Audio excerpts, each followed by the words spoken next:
أنا الدكتورة جيزين الجواني، أستاذ هندسة كيميائية وتجارب نصف صناعية، وبشتغل من سنة 1975 في قسم الهندسة الكيميائية وتجارب نصف الصناعية. رجعت من المنحة في تشيكوسلوفاكيا على القسم على طول، وتدرجت في الوظائف العادية. أخدت باحث، وبعدين أستاذ مساعد باحث، وبعدين أستاذ باحث. وانا استاذ اخدت رئاسه القسم، وكنت مسؤوله عن كذا مشروع، وعملت دلوقتي عندي حوالي 130 بحث علمي منشوره في مجلات علميه ومؤتمرات. انا جيت هنا المركز سنه 1975، كنت لسه مخلصه الدكتوراه، وجيت على امل ان انا اكمل في نفس المجال اللي انا بدات فيه، وهندسه التفاعلات الكيميائيه.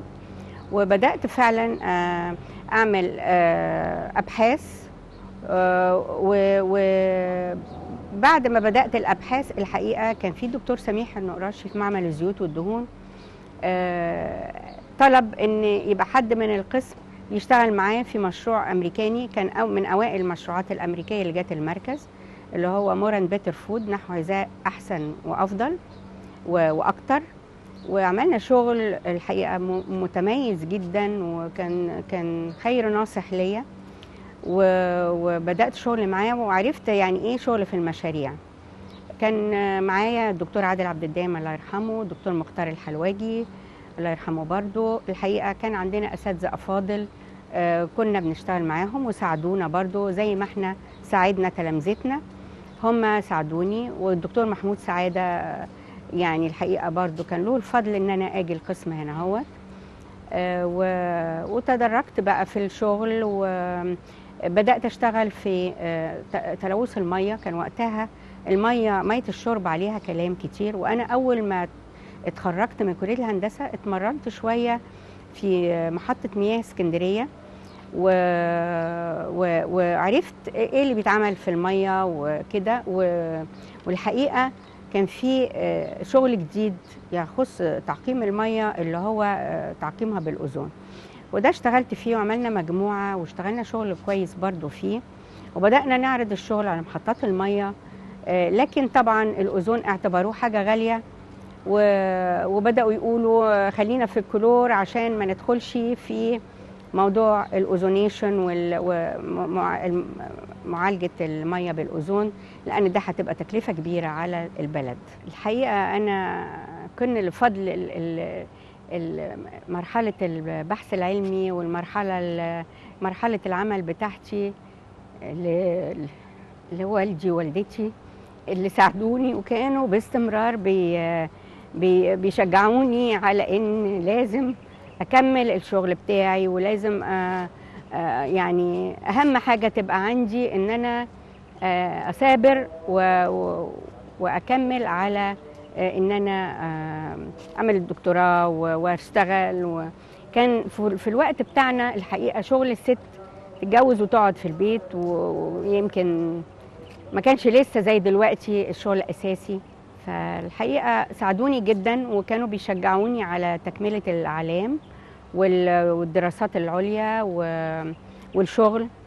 وكانوا لما رجعت طبعا قبل ما اروح البعثة كانوا معترضين شوية، لكن مش عايزيني ابعد عنهم وكده، لكن الحمد لله ربنا وفقني وما خيبتش ظنهم، والحمد لله رجعت بالدكتوراه وبابني وبنتي كبار. واما جيت مصر الحقيقه كانوا عشان اكمل المسيره العمليه والعلميه بتاعتي كانوا معايا في كل خطوه، يعني دايما يساعدوني، دايما في اي فرصه يقدروا ياخدوا الولاد. وجبت بنتي الثالثه في مصر، وكانوا هم خير ونيس ليا ومساعد ليا، الى جانب زوجي اللي برضو كان دايما بيشجعني.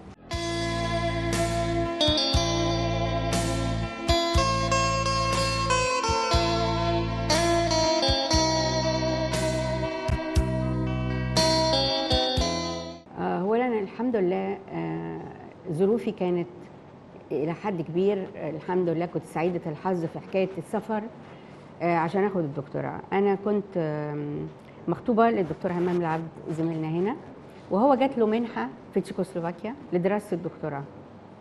فالحمد لله عرفت، يعني وقتها عرفت احصل على منحه في نفس المعهد اللي هو فيه في تشيكوسلوفاكيا، بحيث ان انا رحت هناك وفعلا اتجوزنا هناك. يعني كنا مخطوبين هنا واتجوزنا هناك، وكانت فرصه كويسه ان انا اقوم بالدراسه بتاعتي. كانت الحقيقه كانت مهمه شاقه جدا، لان برضو السفر لوحدي كانوا اهلي برضو متخوفين جدا، سفر وجواز ودراسه، فكانت الحقيقه صعبه شويه. لكن يعني بيتهيألي في الزمن بتاعنا كنا عندنا حب للكفاح وحب للعلم. انا شخصيا كنت عندي العلم ده حاجه في دمي يعني. فالحمد لله ربنا وفقني ورحت والتحقت بالمعهد العلوم والتكنولوجيا هناك. هو معهد تبع الأكاديمية التشيكية وقتها، وكانوا بيوفروا لنا الحقيقة كل حاجة بصراحة كانت مميزة. هي دولة شيوعية، إنما كان بالنسبة لها المصريين كانوا حاجة كبيرة قوي. كان المعهد فيه كذا حد من المصريين، زمايلنا في المركز وزمايلنا من مصر، عموما من جامعات مختلفة. والحمد لله يعني أول ما رحت امتحنت امتحان أولاني عشان يقبلوني أو ما يقبلونيش. الحمد لله نجحت فيه من أول مرة،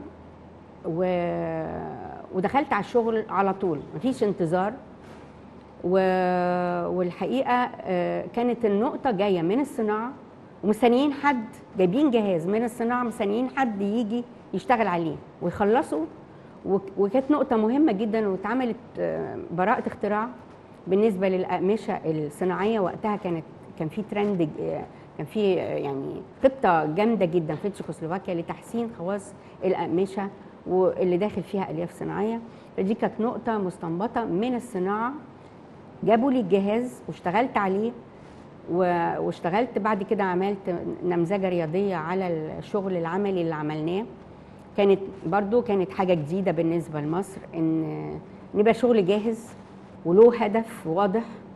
والحمد لله في 4 سنين قدرت اخلص الدكتوراه. وكانوا الحقيقة الحمد لله كانوا الاساتذة هناك مخلصين جدا في شغلهم، بحيث ان كل تخصص بلجأ فيه في شغلي كنت بلاقي الاستاذ المتخصص فيه. فما كانتش حاجه بتقف في الحقيقه، مجهود مني معاهم، واتعلمت منهم طريقه الشغل العملي يبقى ازاي، البحث العلمي يبقى ازاي، الاجتهاد فيه، ما فيش وقت للنوم ولا وقت لاي حاجه. يعني انا جبت ولادي الاثنين هناك وانا بدرس. الحقيقه جوزي ساعدني الحمد لله جامد، انما كانت الظروف مهيئه ان الواحد فعلا تركيز كامل مع الشغل، بحيث انه فعلا يقدر ينجز في الوقت القليل ده. وطبعا رجعت مصر، فوجئت طبعا. رجعت 75 انا لقيت الدنيا متلخبطه خالص حقيقه. يعني كنا بنقف طابور فراخ، طابور بيض، ما كانش فيه السمنه كنا بنلاقيها بصعوبه، اللحمه كنا بنلاقيها بصعوبه، ما اعرفش. رجعت اتخضيت يعني لغايه السبعينات كانت البلد، يعني طبعا في وقت عبد الناصر الله يرحمه كانت البلد فيها تقشف. بس احنا يعني انا دخلت هندسه عن رغبه شديده مني في حب الهندسه. ايامها كانت الهندسه دي حاجه كبيره قوي، والسد العالي والكلام ده، فكان ليها رهبه. وكانت دراسه جميله، درست في جامعه اسكندريه، ولغايه دلوقتي انا بنتمي ليهم جدا، لان هندسه اسكندريه اتعلمت فيها حاجات كويسه. الحقيقه انا من ثالثه اعدادي وانا كنت بحب قوي الرياضه وبحب قوي الطبيعه، وكنت بحب الكيمياء قد الرياضه والطبيعه. انما الحمد لله كان هدفي الاول هو الهندسه. يعني حتى عندنا قرايبنا كان في عندنا اطباء كتير، ومنهم الدكتور مصطفى الديواني جالي وقال لي يا بنتي خشي طب، تخشي هندسه تعملي ايه؟ قلت له انا غاويه هندسه، لو ما جبتش مجموع هندسه بدخل طب. بس لا الحمد لله جبت مجموع هندسه ودخلت هندسه اسكندريه. كان والدي مستشار في محكمه اسكندريه وقتها، فكنا وقتها في اسكندريه. انا عمري يا اما القاهره يا اما اسكندريه. فدخلت هندسه اسكندريه، والحقيقه استفدت جدا من التعليم فيها. كنا بنقعد، يعني دخلت اعدادي وبعدين اخترت كيمياء وانا في الهندسه، رغم ان انا كنت مياله اكتر للكهرباء وكده، لكن حبيت الكيمياء فعلا في اعدادي هندسه، ودخلت هندسه كيماويه والحمد لله. يعني كانت فتره جميله جدا الحمد لله.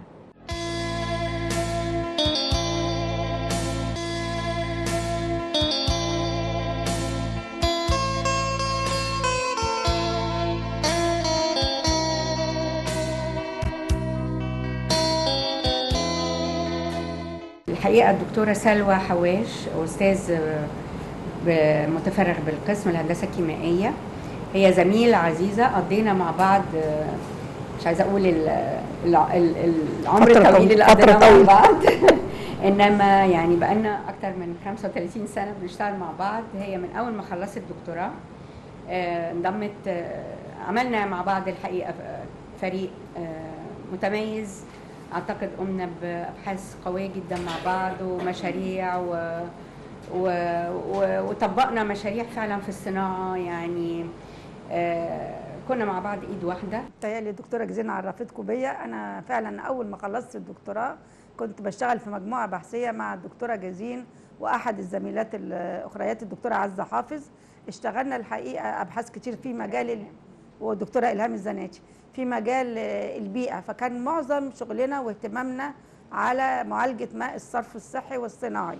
والحقيقه استخدمنا طرق مختلفه وتكنولوجيات جديده في معالجه الميه، وكان من ضمنها الاوزون، استخدام الاوزون في معالجه مياه الصرف الصحي والصناعي. غير ان طبعا التعاون طبعا في كل حاجه كويس ومفيد ومهم، والعلاقات الانسانيه، انما البحث العلمي بالذات انا بشوف ان لو ما كانش من ضمن مجموعه او فريق بحثي ما بينجحش، لان البني ادم بيبقى له مدرسه ولازم ينقل خبرته دي للناس اللي جايين. فعشان كده المجموعه البحثيه مهمه قوي في عمل الابحاث المشتركه وفي الشغل في البحث العلمي. الحقيقه بقول لها اذا كان الفضل في تعليمي وتربيتي لامي وابويا الله يرحمهم، والفضل في نجاحي في شغلي لزوجي، فالفضل الحب للبحث العلم بعد ربنا يرجع ليها ولمعاملتها ولتعاوني معاها.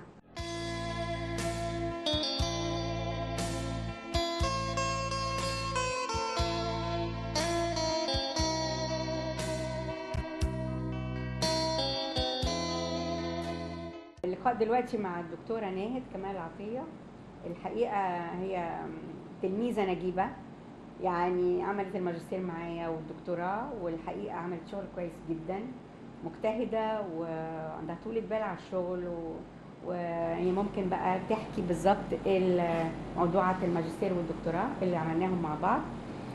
اتفضلي يا ناهد. ناهد كمال محمد عطيه، انا استاذ مساعد في المركز القومي للبحوث. انا من اول ما اتخرجت وجيت اشتغلت على طول مع الدكتوره جزين والمجموعه، وسجلت معاها في الماجستير. كانت دراسه كينيتيكيه لتحضير احماض السلفونيك، ودي كانت ماده بتستخدم لاضافتها للاسمنت لاطاله زمن الشك في وقت ما نيجي نعمل الخلطات الاسمنتيه. وسجلت معاها طبعا في الدكتوراه، وكانت عن تحضير بولي الكترولايت بيستخدم في نزع الزيوت من مستحلب الزيت والميه. وطبعا استاذتي وفي معزه والدتي يعني الدكتوره جزين الديواني، من اهم الشخصيات اللي في المركز. يعني المقابله اللي جايه مع الدكتوره الهام احمد عبد القادر، وهي برضو تلميذتي ماجستير ودكتوراه، والحقيقه يعني قعدنا كتير مع بعض وعملنا شغل كويس قوي، وهي دقيقه جدا في شغلها، والحقيقه يعني اللي يطلع من ايدها لا يمكن الواحد يراجع عليه من كتر ما هو شغل منظم وجميل ودقيق جدا. واتفضلي يا دكتوره الهام. أنا أعتبر أكبر التلامذة اللي سجلت مع الدكتورة جزين والدكتورة سلوى، وكان ليا الشرف. وطبعا هم قاموا بدور كبير قوي معايا، وأنا ما انساش إن هم وقفتهم معايا عشان أنا سجلت في سن متأخر قوي، وتقريبا يعني بإلحاح كبير قوي من الدكتورة سلوى ووقفتها معايا دايما قدرت ان انا اخد الماجستير والدكتوراه في حوالي 8 سنين. وكنت انا بشتغل على اجهزه تحاليل عاديه، وبعدين لما حبيت ان انا اسجل وخدت راي الدكتوره جزين بصراحه وقفت معايا وشجعتني، وكان ليها دور كبير قوي في زي ما قلت ان انا قدرت ان انا احصل في وقت بسيط جدا على درجه الماجستير ودرجه الدكتوراه. يعني اكتر من كده ما اقدرش اقول. يعني هي الدكتوره جزين معروفه ومعروف ان هي بتقف جنب الطلبه وبتساعدهم بجميع الامكانيات. بصراحه يعني ما نسالهاش وقفتها هي والدكتوره سلوى معايا.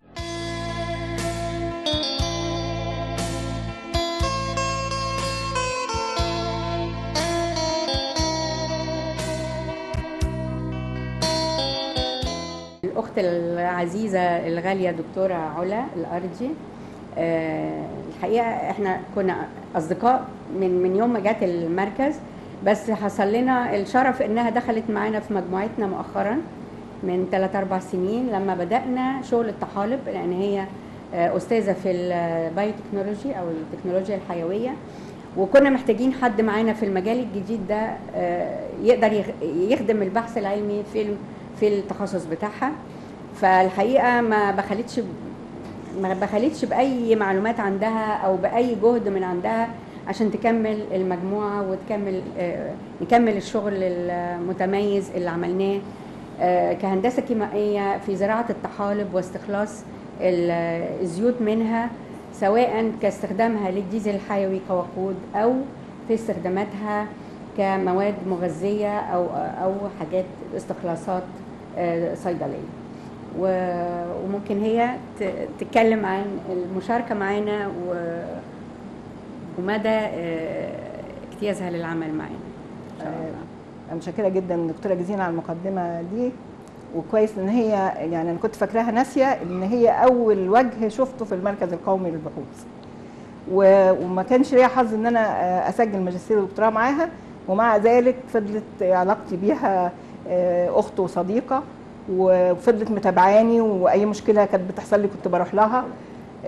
وبعد كده وهي في رئيسه قسم، رغم ان انا كنت في مدرسه تانية علميه، لكن انا كنت دايما متابعه الدكتوره جزين. الدكتوره جزين من اولا هي اي حد تساله عنها، الدكتوره جزين استاذه كبيره وعقليه علميه كبيره، وهي تتميز ان هي ذوق جدا جدا جدا، ويعني مجامله جدا. في نفس الوقت هي عندها ميزه جميله جدا ان هي مؤمنه بالعمل من خلال فريق. يا ريت يبقى عندنا في المركز وفي مصر نفس الروح دي، روح صاحب المدرسه العلميه اللي مؤمن بفريق العمل بتاعه، بيوفر له كل الامكانيات، ما بيبخلش على الابحاث ولا على المشاريع ولا على الفريق باي امكانيات. الحقيقه دي ميزه في الدكتوره جزين، يعني كل الامكانيات بتوفرها. يمكن المعمل اللي احنا واقفين فيه ده معمل هي مؤسساه وعاملاه، بيخدم على اكتر من مشروع، ويمكن يعني المعمل ده ان شاء الله لما يكمل هيبقى برضو معمل فريد في المركز القومي للبحوث من حيث الامكانيات المتوفره له، ويرجع الفضل للدكتوره جزين. فربنا يوفقها ويعني ويديها الصحه وطولة العمر، وتفضل فريقها والمدرسه بتاعتها مستمره. لقائنا دلوقتي مع المهندس اسلام جمعه، هو خريج هندسه كيماويه جامعه القاهره دفعه 2013، وتشرفنا الحقيقه بان عامل اشراف مشترك بين المركز القومي للبحوث وكليه الهندسه جامعه القاهره، ودي حاجه مطلوبه دلوقتي ان لازم يبقى في تعاون بين الجامعه والمركز. فهو الحمد لله بيعمل معانا ماجستير في الموضوع الشاغل بالنا دلوقتي قوي، هو الديزل الحيوي، وهو هيتكلم بقى عن شغله. أنا إسلام جمعة، مهندس خريج جامعة القاهرة في دفعة 2013. بعمل الماستر بتاعي مع دكتور جزين ودكتور ناهد كمال بالاشتراك مع دكتور شكناز طه من جامعة القاهرة. دكتور جزين من الناس اللي اتعاملت معاهم وكانوا كويسين جدا علميا وأدبيا، في مساعدة في أي شيء كعلمي أو في الحياة العامة. تمام. ملخص الحاجة عندنا ان احنا عايزين نطلع منتج نقدر يعني نعالج بيه مشكلة السولار في البلد. بدل ما ان احنا نستورد سولار كتير وهكذا وكذا، لا انت بتحاول تنتج بقى من المخلفات الزيت وكذا وكذا وكذا، بتقدر تطلع منها ديزل حيوي يفيد في البلد اكتر. انا مهندسه سمر المكاوي، باحث مساعد في المركز القومي للبحوث. انا شرفت بالعمل مع دكتوره جزين الديواني بقالي 4 سنين لحد دلوقتي في الفريق البحثي اللي هي بترأسه. ويعني انا فرصتي جت دلوقتي ان انا اشكرها، ومهما شكرتها انا مش هقدر اوفيها حقها، لانها فعلا تعبت معايا جدا من ساعه انا ما جيت، وخاضت كتير من المشاكل عشاني، وخاضت تذليل من العقوبات الروتينيه عشاني. فطبعا انا مش عشاني انا كشخص، ولكن لان هي فعلا اللي عرفته ان هي سمعتها باستمرار موجوده في المركز، ان هي بتحب ان احنا ننجز العمل. انا دكتور عبد الرحمن جد الله، انا دفعه 2001، اتشرفت بالعمل مع الدكتوره جزين من اكتر من 12 سنه. عاوز اتكلم عن جانب شخصي شويه. انا من ضمن الناس المحظوظه اللي اشتغلت في المجموعه بتاعه الدكتوره جزين. انا من قلائل المجموعات اللي الدكتوره جزين دايما هي اللي بتجري ورايا عشان انجز في الشغل واخلص، على عكس الناس تانية كتير بتعيق العمل. يكفي اقول ان انضمامي لمجموعه الدكتوره جزين اداني ثقل حتى علمي زياده على مدار ال 12 سنه دي. خلاني مثلا وانا قدمت في اكتر من منحه في امريكا، مجرد عملي في مجموعه الدكتوره جزين كان مديني ثقل، وكان مديني اولويه كبيره جدا في امور كتيره في القبول في المنح دي.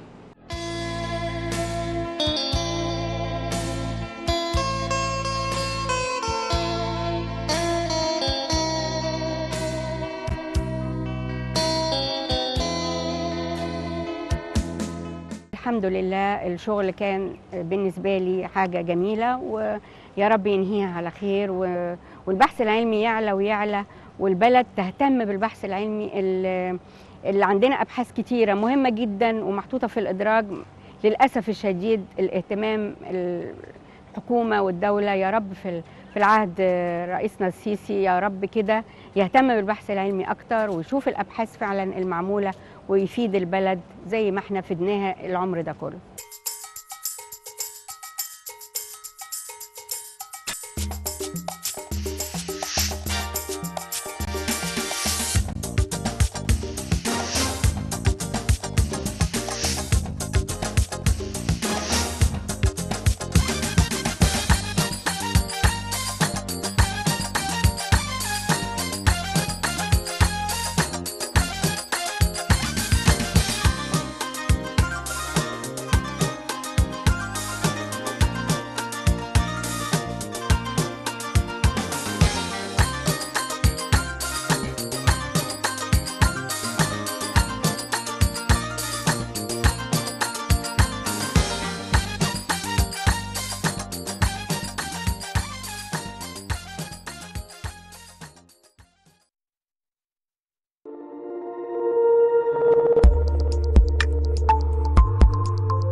النهارده هنتكلم عن منطقة أثرية من أقدم المناطق الأثرية في مصر بالنسبة للعصر القبطي، وهذه المنطقة تسمى منطقة القلاية الأثرية. معنى كلمة قلاية، كلمة قلاية تعني الخلوة. الخلوة هذه كانت تعد خصيصا للرهبان والنساك لكي يتقربوا فيها إلى الله سبحانه وتعالى، ويتعبدون بعيدا عن أي مظاهر للحياة أو بعيدا عن أي مظاهر للرفاهية.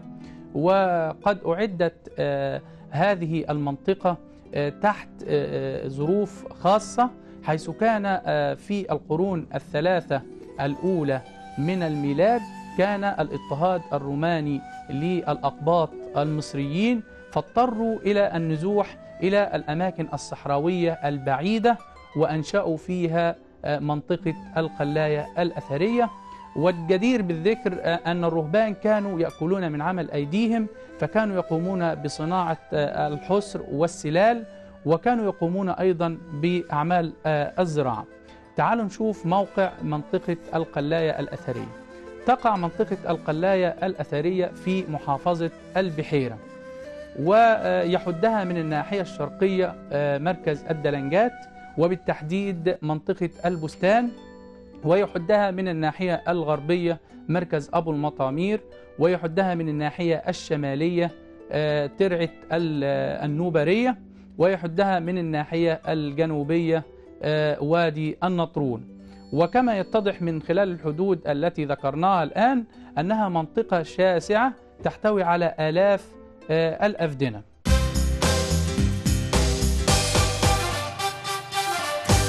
الحقيقة أن تاريخ هذه المنطقة قد أرجعته البعثة السويسرية إلى القرن الخامس والسادس الميلاديين، ولكني في ظني أنا وفي رأيي المتواضع أن هذه المنطقة تعود لعصر أقدم من ذلك. ولكن ما لدينا الآن أو ما نستطيع أن نقوله الآن عن هذه المنطقة أن